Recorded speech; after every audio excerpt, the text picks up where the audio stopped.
This is where the Clampetts live, but there ain't no one in, 'cause they went home for Christmas and a visit with their kin.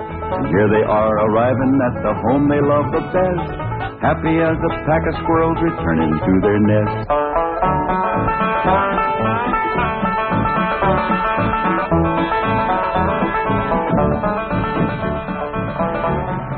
Hi, Thunder Granny, the old place ain't changed a bit. Pretty as ever. Prettier with the snow. Excuse me, Pa, but I got some friends to say howdy to. Yes, sir. They just don't make houses like this no more. Sure don't make them in Beverly Hills. I'll go get the bags, Uncle Jed. Reckon they just can't get wood like this. My grandpa chopped down the trees and built this all by hand.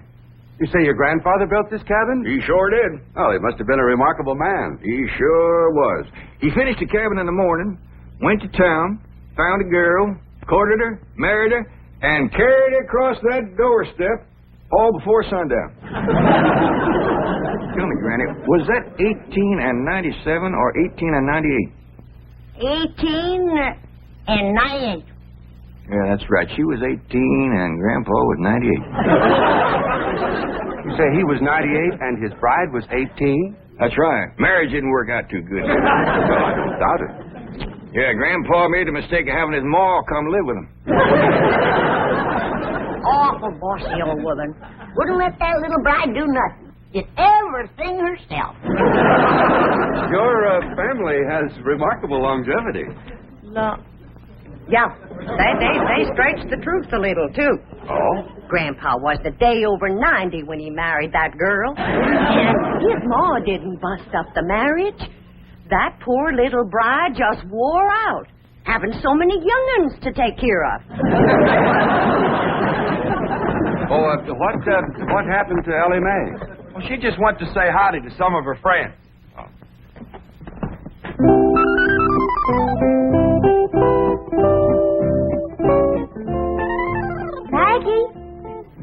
Maggie, it's me, Elly May. I come back to visit you. Ooh. Not you, Henry. Ooh. Right now I'm looking for Maggie. You seen her? You're supposed to be so doggone wise. Where is she? Ooh. Well, Davy Crockett. Say, you're looking bushy as ever. What's the matter? What you scared of? Don't you remember me? Please, Davy, don't run away. Oh, howdy, Mr. Beaver. It's me, Elly. What you kicking snow at me for? Oh, please, Mr. Beaver, come back. Hi, Mr. Foxy. It's me, Elly. Come back. Clampett, I certainly appreciate your letting me use your cabin as a field headquarters. I've got a few things in the bedroom. I'll get them out. No need for you to do that, Mr. Brewster. We're just going to be here a couple of days. Granny and Elly can use the bedroom, and you and me can kind of curl up here in front of the fire. That's mighty kind of you, Mr. Clampett. But I'll find a place to stay in town. Well, no need for you to drive all that way through the snow. Why, you're here, you're by the oil field, and Granny cooks up a big meal that really sticks to your ribs. What you cooking tomorrow, Granny? My special Christmas holiday victuals. We'll start with red cabbage and green turnip tops, swimming with sorghum. Then what I call my heavenly hash. That's grits and chitlins, possum belly, hog jowls, and catfish. All minced together and simmered in gopher gravy. Folks talking. Now there's victuals you won't forget in a hurry. I'll try. What do you think, Mr. Brewster? Roar's too hard, we'll get some pine boughs and ashes for you to sleep on. Well, I think I'll go into town. Thank you very much. What's the matter with you two asking him to stay here? You want me to be a widow all my life? I was going to offer him my spare room. You ain't got no spare room, Pearl. I have if Jethro stays here. Mr. Brewster stays with you and Jethreen. Won't people talk? I hope so. Jed can insist on him marrying me. And I'm going to get him. Now's my chance. I can hold with making a man get married unless he wants to. He wants to? Why, that man's so in love with me he can't eat. Yeah, but are you in love with him, Pearl? Oh, Jed, when I'm near him, I feel like my feet is dangling in a creek and the minnows is biting at my toes. That's what you call really being in love. Help her, Jim. Mrs. Bodine, if you'd like a ride into town, I can drop you off on my way to the hotel. Hotel? Why, you can't stay there. Oh, no, sirree. You sure can't. Why not? Why not, Jed? Why not, Pearl? Why not? There's a convention there. Yeah. Every room in that hotel is full up. They're packed in there like kraut in a jar. What kind of convention? Convention. That hotel is bulging with elf. Oh, well, perhaps I can find a room in a boarding house. You know anybody got a spare room, Granny? No, I don't. You, Jed? Well, I see now. Only spare room I know of around here is over to your house, Pearl. Why, land to mercy, I plumb forgot. Yes, my spare room. What spare room, Ma? We ain't got it. Ow! Why don't you run out and fetch some wood? I just brought some wood in. What spare room, Ma? We ain't got no spare. Ow! You just run along outside and get the kinks out of that leg. I ain't got no kinks in my leg. It's just that Ma just keeps... Ow! Son, if you're going to play hopscotch, you go outside. House ain't for playing games. But I ain't playing games. Then go chop me some wood. I just chopped some wood. Chop her some green wood. She wants to smoke a possum now. I just chopped some wood and I put it right there. I just put it right around the corner. Now, you come to my house, Mr. Brewster. The spare room is yours. Well, all right. If it's not... Why should I sleep here on the floor? I got a room... Ow! He's giving the stitches in the leg, ain't he, Granny? I'll have him rub it with some hot possum grease tonight. Yeah, well, if you're going. Aunt Pearl, would you do me a big favor? Well, of course, Elly May. What is it? Would you take this here fur coat? Your mink? For keeps? I sure would appreciate it. It makes my friends in the woods kind of skittish. They must reckon I'll be wearing them next. Well, I don't rightly know if I Go should... ahead and take it, Pearl. That is, if you don't mind it's been war once or twice before. Oh, not at all. I tell you what. I'll put it in one of my hope chests, and I'll wear it on my honeymoon. Say, Mr. Clampett, isn't that an awful big tree that Jethro's chopping down? Yeah, he's notching it on the wrong side, too. Hey, Jethro, quit notching that tree on this side. It's liable to fall right down on the... Look out!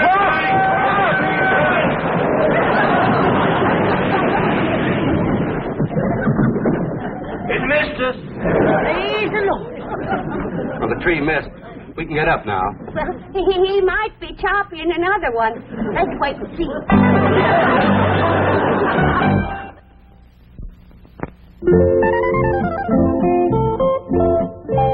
Maggie? Me, Elly.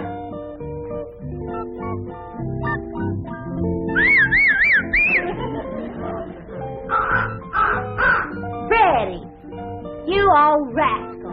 I know you've seen Maggie. You'll go and get her for me. I'll give you something shiny. What would you like? How about this? Okay?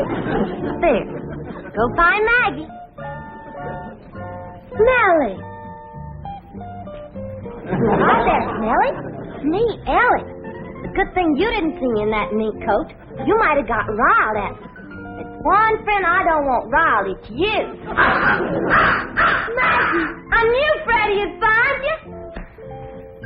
Maggie, I'm so happy to see you. I told you I'd come and visit you, and here I am. Elly May, where are you? Over here, Paul.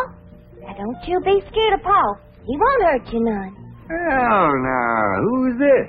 This here's my old friend Maggie. You remember her? Sure I do. Howdy, Maggie.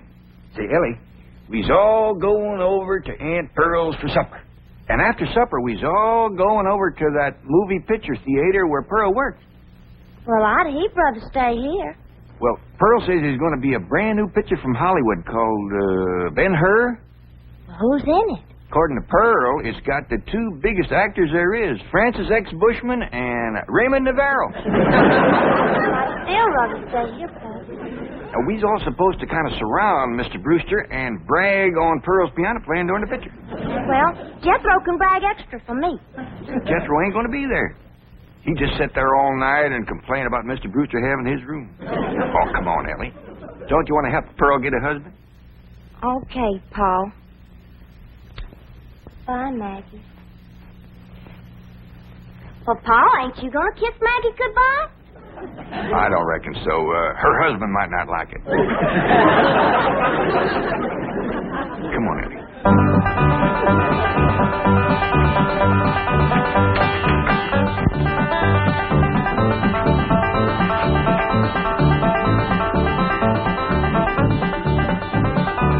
Come on, everybody.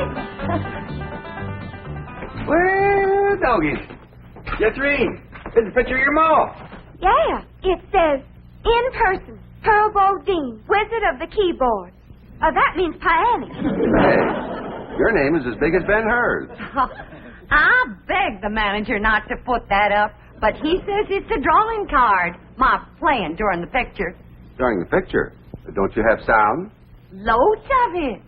Between the people crunching popcorn and crying and reading the titles out loud, you got plenty of sound. Everybody go on in and sit down. You're all on complimentary passes. Now, I gotta pop some corn and sell tickets before I come in and play the overture. Mr. Brewster, did you ever in all your born days see a woman who could do more things than my cousin Pearl? She can cook, sew, keep house, play piano, and no wonder the men around here are just beating her door down to propose. But Pearl's choicey. She's waiting for the right man. Here comes Aunt Pearl.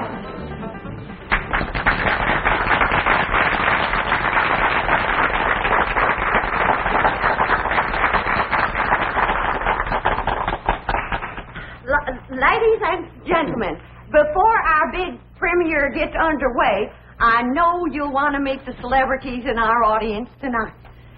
Now, sitting right here in the front row from Tulsa, Oklahoma, is the field manager of the OK Oil Company, bought my cousin Jed's swamp, Mr. John Brewster.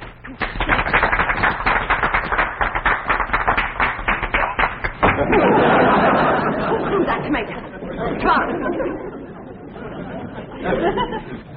Homer Winch, get up there and you clean off that screen right now.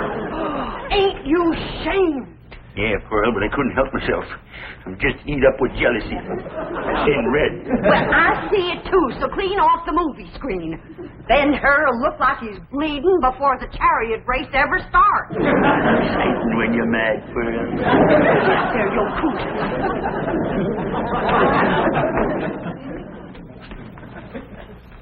And now, folks, you're going to meet a real live millionaire and his family all the way from Beverly Hills, California. Your friends and my kinfolk, the Clampets. Jed, Granny, Elly May.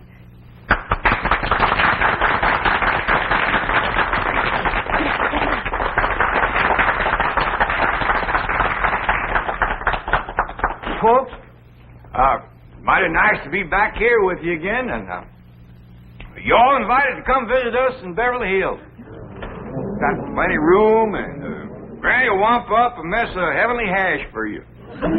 Jed, can I show him my mink coat? Sure, Granny. This here is a genuine mink coat. Given to me by the banker. Nobody gets the wrong idea. There ain't no strings attached. I'm still the same sweet girl I was when I left here.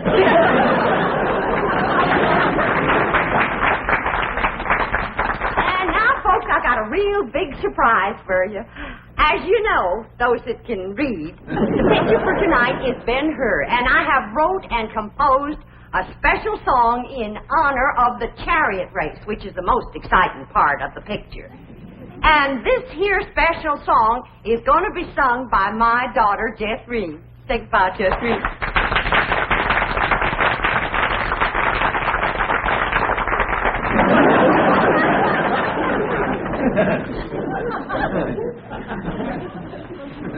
The chorus will be sung in its entirety during the chariot race, and you can all join in the chorus. But seeing that Homer Winch ain't got the tomato off the screen yet, Jeff Green will give you a little sample right now.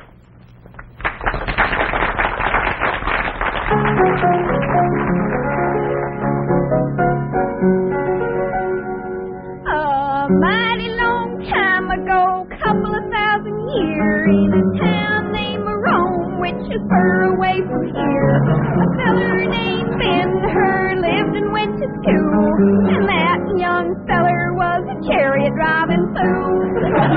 Drive them horses, Ben, Ben, drive them horses, Ben. Drive them horses fast, Ben, drive them for to win.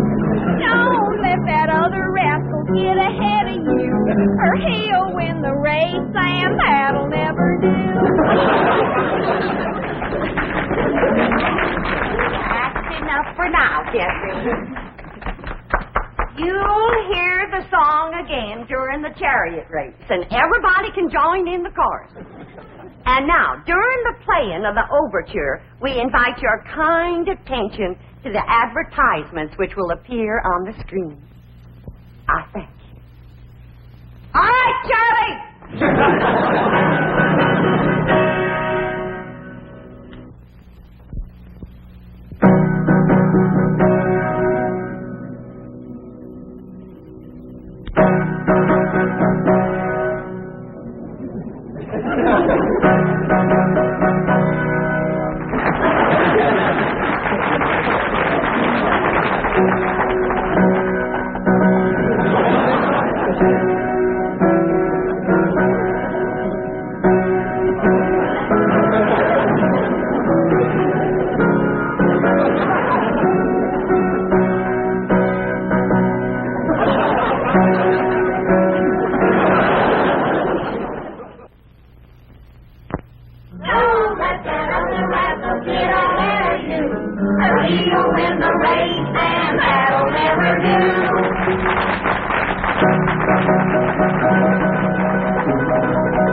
Where's Mr. Brewster? Oh, you fine? I never felt him leave. That serves you right, Pearl. That's what you get for throwing yourself at a city dude. Hush up. When them fellas ain't nothing but a bunch of playboys. Just like bees flitting from flower to flower, grabbing up the honey. And then when your petals is drooping, they fly away. Everybody can hear you. I ain't ashamed of what I got to say. I love Pearl Bodine. Stop, Homer. Now, quieten down, Homer. You're making Pearl blush. Be my blushing bride, Pearl. Right here before your kinfolk, your neighbors, and Ben Hur. I'm asking you to marry me. Get up off your knees. You're making a spectacle of yourself. I caught him, Ma. Sneaking out the door. And I caught him. I was not sneaking. I took you outside for a breath of fresh air. Put him down. You wasn't running away, was you, Mr. Brewster? No, of course not. Everybody's invited over to my house for apple cider.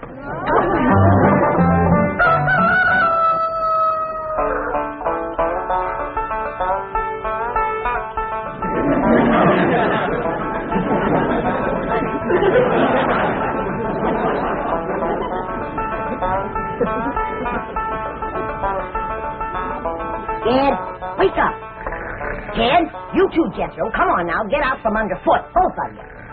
Hey, we was up late last night. Yeah, Granny, we were asleep. It ain't what you want that makes you fat, it's what you get. Getting up off that rope.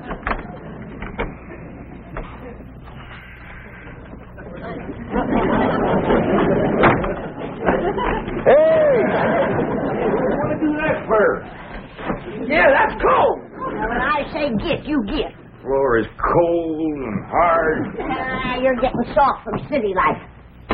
Now get dressed, and get washed, and get packed. Packed? You heard what I said.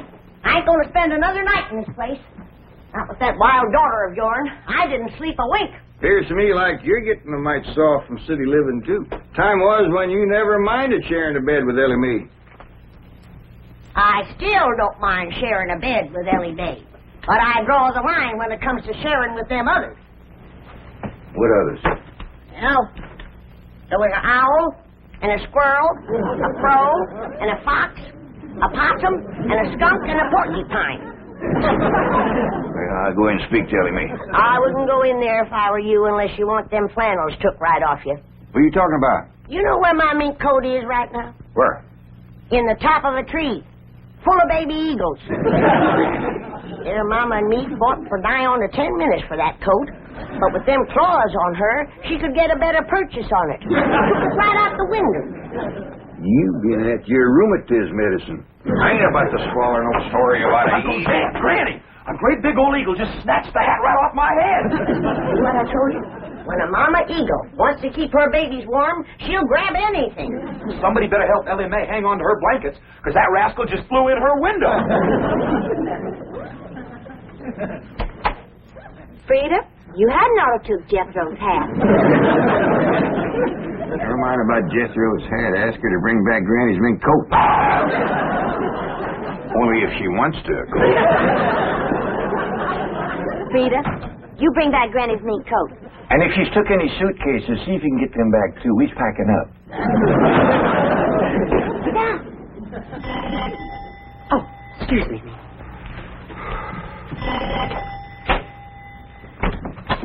Good morning, Pearl.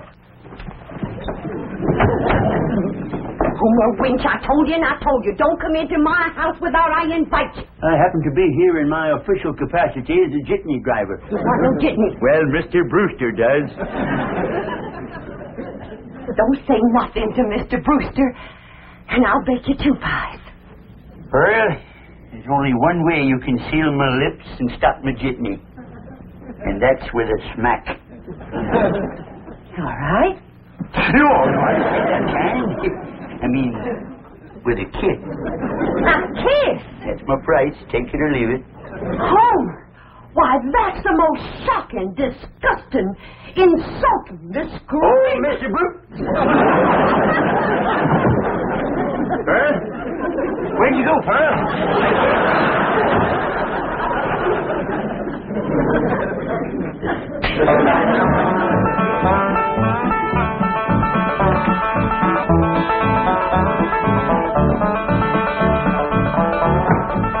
Ma's coming, and boy, is she a driver. She must have heard we was leaving.